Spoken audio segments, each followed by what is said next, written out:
Is CEX in danger once a console generation without a physical disc tray, disc drive, whatever, is released? Thank you to Multiplat Gamer Guy for the inspiration on this one. I doubt it, to be honest. I feel like CEX is here for quite a while yet. So I used to work at Tesco, right? And towards the end of my Tesco career, as it were, they began to phase out selling games, and then shortly after I quit, they stopped selling games altogether. And I remember hearing from the higher up managers that new games are very not profitable. I used to think, oh, it's a £50, £60, £70 game that takes up like no space on the shelf. Compare that to the equivalent amount of like fruit and veg or food you'd have to sell to make that same amount of money. It's just, why would you not have an aisle full of really high ticket stuff? But they were like, it doesn't work like that because the price of the unit that the store has to pay to be able to stock it in the first place. And basically the general gist is that with physical games, there isn't actually that much profit in them. And I would imagine that CX has probably got the same thing, where I would love to see, there's somewhere in CX's like background, there will be a pie chart of how their various different income sources work and what makes them the most money and all that sort of thing based on a percentage of total revenue. And I would be willing to bet that like PS5 and Series X onward games, like the current generation, probably make them very little money, just down to the fact that they sell them for they sell them for basically the same price as a brand new game. Like for example, I saw Sparking Zero in CEX today for 55 quid. That is about the same price you can get it anywhere else. Granted, because they get the majority of their stock through people selling things to them, they will always be making profit on pretty much everything because of the fact that, say I was to go and sell my Sparking Zero to them, they might give me £40 and then they go and sell it for 55. They're making 15 on every time somebody does that. But it's not quite the percentage increase that, say, a DVD is, or pretty much any other game. You got to think about how crazy some of the price margins are on some of these things. Like if I was to take a stack of PS2 stuff to them, they would mark that right up compared to what they'd give me for it. DVDs especially so. Like, I've got thousands of DVDs, and the majority of these would be worth a penny, and they'd sell them for minimum £1. And what's that as a percentage markup? It's a ton. The profit margins on older stuff is crazy, and I think that generally, just down to the way that supply and demand goes, if we get to a point where we've got an entire console generation that no matter what has no ability to play physical discs, I would imagine that all that will do is send the prices of older stuff sky high. Because think about it, right? When you make things that are difficult to play in modern day, that usually correlates with the prices going sky high. Today, I saw Spider-Man Web of Shadows in CEX, and that is nearly £100 game. And that is a 360 era game that isn't even that old. And the reason that's so expensive is because if we can find it, where is it? I've got one somewhere around here, but I don't think I've got a price tag on it. Is it you, or are you Shattered Memories? You're Shattered Memories. Are you? Where is it? Found it. For some reason it wasn't there. When you make games harder to play in modern day, typically all you do is guarantee that the price of them continues to go up. So if we get a console generation where discs are not playable, just think about what that would do. Right, for example, PlayStation 4 is almost entirely backwards compatible with PlayStation 5. And I think that is one of the only things that keeps the prices of PlayStation 4 from going absolutely skyrocket mental. Because if you had to play them on a PlayStation 4, at some point they would shoot right up, whereas being able to put them in a PlayStation 5 keeps them from going out of fashion quite as easily. I think, if anything, we're in a bit of a generation right now, a bit of a comeback when it comes to games trying to be a little bit more backwards compatible. Like, I don't see things going anywhere anytime soon, Like, I know that the PS5 Pro is coming out by default without a disc drive, and we've got to pay extra to get the disc drive. And trust me, I absolutely hate that. I think that's one of the dumbest things they possibly could have done. I think that's entirely ridiculous. But I think it's going to be a few console generations yet until we have no option for physical whatsoever, especially considering the fact that if we look at the PlayStation 4, they're still already struggling to get people to move up to the PlayStation 5. So the opposite of an incentive to move up a generation would be telling them that, by the way, the games that you keep playing on that system you won't leave will not work on that new system. Sorry. Like, I think that would not go over well. Also, if you guys haven't already, a massive portion of you haven't, a good 40-30% or so, please do subscribe.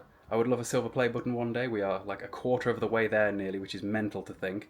Maybe in the next 2 years we can get there with a bit of grinding. Who knows? But yeah, how long do you guys think until we get a generation of consoles that is 100% discless? As in, there is no option, as in, games just physically do not release on a disc anymore. I think we've got a while yet. I think we're looking at like PlayStation 7 at the earliest, never mind 6. On a similar topic, we've got anyone else thinks physical releases are stupid and much prefer digital? I can't remember the last time I bought a physical game. Digital is just better. Okay then. I think it's very interesting when you can very clearly tell when a comment came from TikTok versus Instagram or YouTube, by the way. You can always tell. I hope that you guys that have been watching me for a while now can tell that just by how things are worded and what people say. Like, if we were to take a guess at that dude's age, what are we guessing? Because I know that the majority of my YouTube audience is older than me, and I bloody love that because it keeps me sane at night. But, like, I guarantee that has to be somebody young, because I think it's crazy. It's a crazy standpoint. I'm not disagreeing that digital is good. I'm not one of these collectors that hates digital. Like, there is the argument that with digital you never own the game. That's fair, for sure. Do I think that they're ever really going to take things away from us? No, not really. But it could happen theoretically, for sure. I just personally prefer having physical games, and realistically, if we're being objective about it, the more options we have as a consumer in terms of options for us to buy games, the better. I don't understand the standpoint of saying, I like digital, and therefore physical is stupid. That doesn't make sense. The more options that we have as gamers, the better. It's already a little bit crazy that a lot of the time physical is cheaper than digital, when physical you are quite literally getting more product for your money. But it's just not good as a consumer to not have choices. When you have choices, there is price competitiveness. If we at any point get to a point in society where the only place that we can buy games is the PlayStation Store or the Xbox Live Marketplace, you can almost guarantee that the prices will shoot up, because we will have no choice as gamers but to pay whatever those prices are. At least right now we have options. We don't have as many options as we used to have, granted, but we still have some options. And being able to choose is always better than not being able to choose. On the topic of TikTok, I've had it before where I talked about how I miss going to midnight releases, and I had some very young people in the comment section of that one saying this is just an old man shouting at clouds about an experience that only he ever had. And I'm like, oh my lord, this platform, it sends my head mental.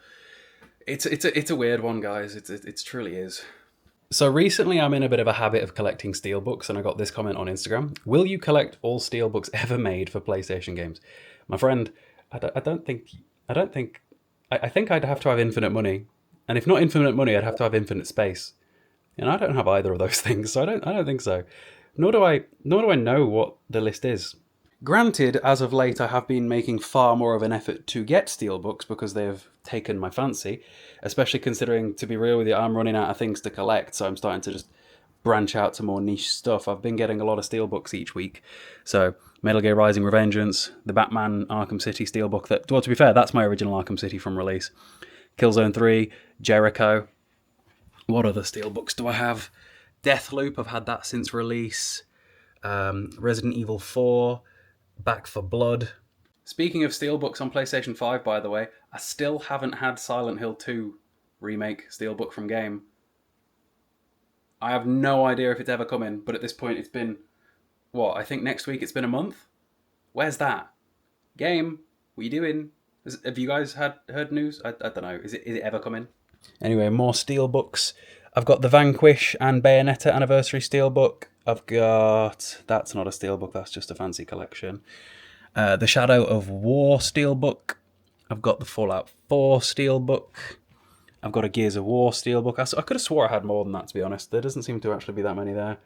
I've got an Assassin's Creed steelbook, actually. That needs to go on the shelf.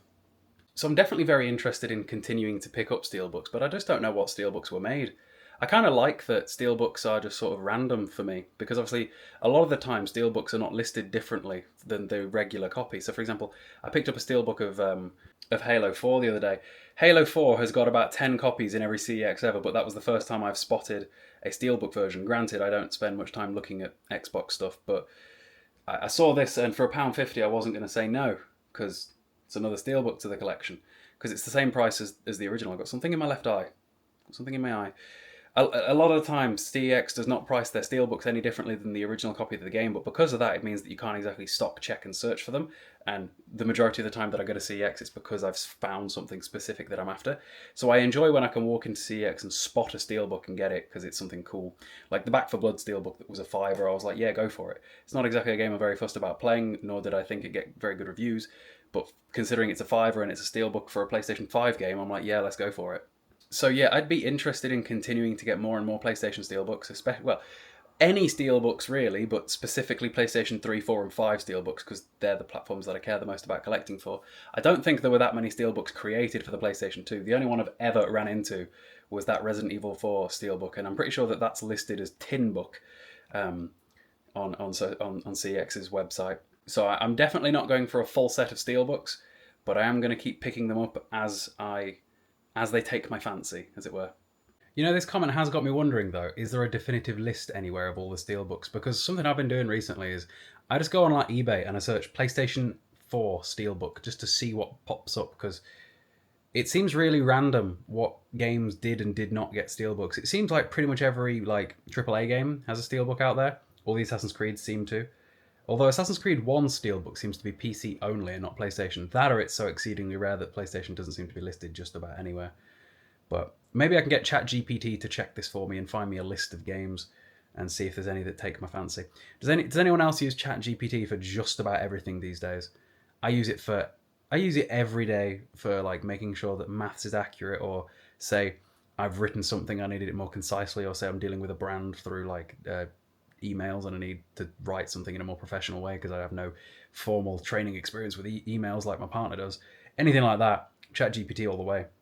To the point where now I've ended up paying for the monthly subscription to ChatGPT because of the fact that I expend its current capabilities, or daily capabilities, or whatever those are. But yeah, interesting one. And you know, I think if we took a shot for how many videos I mentioned digital versus physical in every week, I think we might actually be dead. But we keep going, and I love you all. See you next time.